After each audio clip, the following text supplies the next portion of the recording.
जो प्रधानमंत्री व्यवस्था के इस महत्वपूर्ण मंच को आपने इस मुश्किल समय में भी जीवंत बनाए रखा है। ऐसे समय में जब सबसे बड़ा सवाल हो कि दुनिया की अर्थव्यवस्थाएं कैसे आगे बढ़ेगी, सभी की नजरें इस फोरम पर रहना स्वाभाविक है। साथियों, तमाम आशंकाओं के बीच आज मैं आप सभी के सामने 1.3 बिलियन से ज्यादा भारतीयों की तरफ से दुनिया के लिए विश्वास, सकारात्मकता और उम्मीद का संदेश लेकर के आया। जब कोरोना आया तो मुश्किलें भारत के सामने भी कम नहीं थी। मुझे याद है पिछले साल फरवरी, मार्च, अप्रैल में दुनिया के कई नामी एक्सपर्ट्स और बड़ी बड़ी संस्थाओं ने क्या क्या कहा था। भविष्यवाणी की गई थी कि पूरी दुनिया में कोरोना से सबसे प्रभावित देश भारत होगा। कहा गया कि भारत में कोरोना संक्रमण की सुनामी आएगी। किसी ने 700-800 मिलियन भारतीयों को कोरोना होने की बात कही तो किसी ने 2 मिलियन से ज्यादा लोगों की मृत्यु का अंदेशा जताया था। दुनिया के बड़े बड़े और आधुनिक हेल्थ इंफ्रास्ट्रक्चर वाले देशों का उस समय जो हाल था वो देखकर भारत जैसे विकासशील देश के लिए दुनिया की चिंता भी स्वाभाविक थी। आप अंदाजा लगा सकते हैं कि तब हमारी क्या मनोदशा रही होगी। लेकिन भारत ने खुद पर निराशा को हावी नहीं होने दिया। भारत प्रोएक्टिव पब्लिक पार्टिसिपेशन के अप्रोच के साथ आगे बढ़ता रहा। हमने Covid specific health infrastructure develop करने पर जोर लगाया। हमने अपने ह्यूमन रिसोर्सेज को कोरोना से लड़ने के लिए ट्रेन किया। टेस्टिंग और ट्रैकिंग, इसके लिए टेक्नोलॉजी का भरपूर इस्तेमाल किया। इस लड़ाई में भारत के प्रत्येक व्यक्ति ने धैर्य के साथ अपने कर्तव्यों का पालन किया। कोरोना के खिलाफ लड़ाई को एक जन आंदोलन में बदल दिया। आज भारत दुनिया के उन देशों में से हैं जो अपने ज्यादा से ज्यादा नागरिकों का जीवन बचाने में सफल रहा है और जहां आज कोरोना से संक्रमित लोगों की संख्या, जैसे प्रोफेसर ने बताया, तेजी से घट रही है। साथियों, भारत की सफलता तो किसी एक देश की सफलता से आंकना उचित नहीं होगा। जिस देश में विश्व की 18% आबादी रहती हो, उस देश ने कोरोना पर प्रभावी नियंत्रण करके पूरी दुनिया को, मानवता को बड़ी त्रासदी से भी बचाया है। कोरोना शुरू होने के समय mask, PPE kit, test kit हम बाहर से मंगाते थे। आज हम न सिर्फ अपनी घरेलू जरूरतें पूरी कर रहे हैं, बल्कि इन्हें अन्य देशों में भेजकर वहां के नागरिकों की सेवा भी कर रहे हैं। और आज भारत ही है जिसने दुनिया का सबसे बड़ा कोरोना वैक्सीनेशन प्रोग्राम भी शुरू किया है।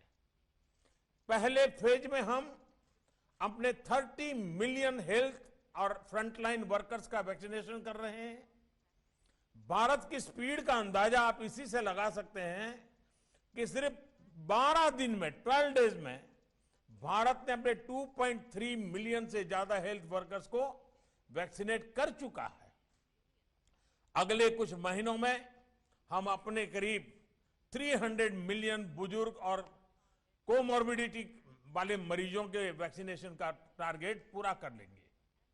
साथियों, सर्वे संतु निरामया, पूरा संसार स्वस्थ रहे, भारत की इस हजारों वर्ष पुरानी प्रार्थना पर चलते हुए संकट के इस समय में भारत ने अपनी वैश्विक जिम्मेदारी को भी शुरू से निभाया है। जब दुनिया के अनेक देशों में एयर स्पेस बंद था, तब 1 लाख से ज्यादा नागरिकों को उनके देश पहुंचाने के साथ ही भारत ने 150 से ज्यादा देशों को जरूरी दवाइयां भी भेजी। अनेक देशों के हेल्थ कर्मचारियों को भारत ने ऑनलाइन ट्रेनिंग दी। भारत की ट्रेडिशनल मेडिसिन आयुर्वेद कैसे इम्यूनिटी बढ़ाने में सहायक है, हमने दुनिया को इस बारे में गाइड भी किया। आज भारत कोविड की वैक्सीन दुनिया के अनेक देशों में भेजकर वहां पर वैक्सीनेशन से जुड़े इंफ्रास्ट्रक्चर को तैयार करके दूसरे देशों के नागरिकों का भी जीवन बचा रहे हैं। और ये सुनकर WEF में सभी को तसल्ली होगी कि अभी तो सिर्फ 2 made in India corona vaccine दुनिया में आई है। आने वाले समय में कई और वैक्सीन भारत से बनकर के आने वाली है। ये वैक्सीन दुनिया के देशों को और ज्यादा बड़े स्केल पर ज्यादा स्पीड से मदद करने में ये पूरी तरह सहायता करेगी। भारत की सफलता की इस तस्वीर, भारत के सामर्थ्य की इस तस्वीर के साथ मैं दुनिया के अर्थ जगत को ये भरोसा भी दिला रहा हूं कि आर्थिक मोर्चे पर भी स्थितियां अब तेजी से बदलेगी। कोरोना के समय में भी भारत ने इंफ्रास्ट्रक्चर के ट्रिलियंस ऑफ रुपीस के प्रोजेक्ट शुरू करके एम्प्लॉयमेंट के लिए विशेष स्कीम्स चलाकर इकोनॉमिक एक्टिविटी को बनाए रखा था। तब हमने एक एक जीवन को बचाने पर जोर दिया। अब भारत एक एक जीवन देश की प्रगति के लिए पूरे जी जान से जुट गया है। अब भारत आत्मनिर्भर बनने के संकल्प के साथ आगे बढ़ रहा है। भारत की आत्मनिर्भरता की आकांक्षा ग्लोबलिज्म को नए सिरे से मजबूत करेगी और मैं आश्वस्त हूं कि इस अभियान को इंडस्ट्री 4.0 से भी बहुत बड़ी मदद मिलेगी। इसके पीछे वजह भी है और इस विश्वास का आधार भी है। साथियों, एक्सपर्ट्स बताते हैं कि इंडस्ट्री 4.0 के 4 मुख्य फैक्टर्स होने वाले हैं: कनेक्टिविटी, ऑटोमेशन, आर्टिफिशियल इंटेलिजेंस या मशीन लर्निंग और रियल टाइम डेटा।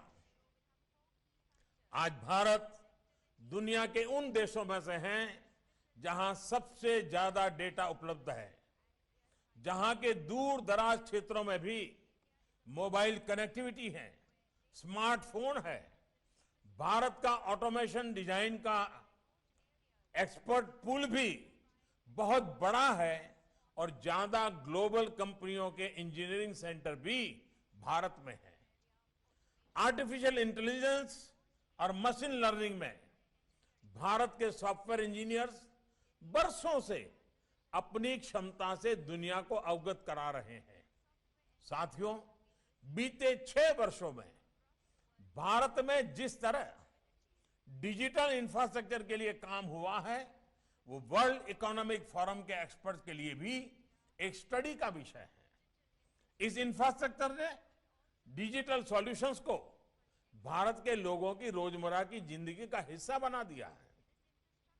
आज भारत के 1.3 बिलियन से ज्यादा लोगों के पास यूनिवर्सल आईडी आधार है। लोगों के बैंक अकाउंट और यूनिवर्सल आईडी उनके फोन से कनेक्टेड है। अभी दिसंबर के महीने में, अकेले मैं दिसंबर की बात कर रहा हूं, अभी दिसंबर के महीने में ही भारत में 4 ट्रिलियन रुपीस का लेन देन यूपीआई से हुआ है। यहां जो बैंकिंग सेक्टर के लोग हैं वो जानते हैं कि किस तरह से दुनिया के बड़े बड़े देश भारत द्वारा विकसित यूपीआई व्यवस्था को अपने यहां दोहराने का प्रयास कर रहे हैं। साथियों, हमने ये भी देखा है कि कोरोना संकट के दौरान अनेक देश परेशान थे कि अपने नागरिकों तक सीधे आर्थिक मदद कैसे पहुंचाए। आप ये जानकर चौंक जाएंगे कि इसी दौरान भारत ने 760 मिलियन से ज्यादा लोगों के बैंक खातों में 1.8 ट्रिलियन रुपीस से अधिक सीधे ट्रांसफर किए हैं।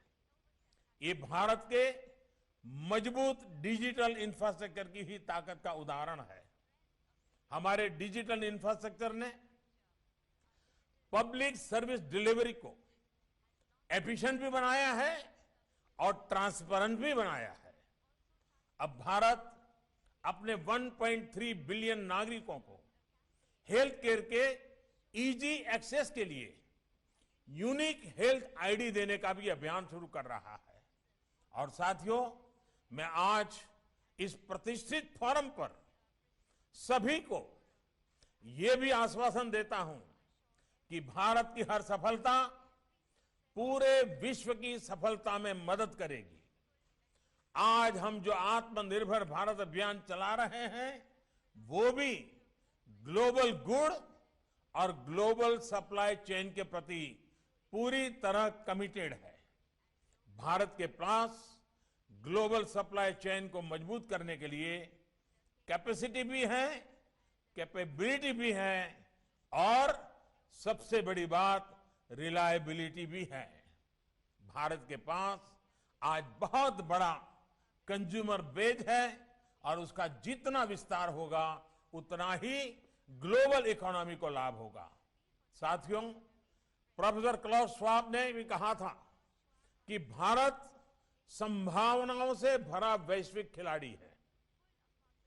मैं आज उसमें यह भी जोड़ूंगा कि भारत संभावनाओं के साथ साथ आत्मविश्वास से भरा हुआ है, नई ऊर्जा से भरा हुआ है। बीते वर्षों में भारत ने रिफॉर्म्स और इंसेंटिव बेस्ड स्टिमुलस पर बहुत जोर दिया है। कोरोना के इस समय में भी भारत ने करीब करीब हर सेक्टर में स्ट्रक्चरल रिफॉर्म्स की गति को तेज किया है। इन रिफॉर्म्स को प्रोडक्शन लिंक इंसेंटिव्स के से सपोर्ट किया जा रहा है।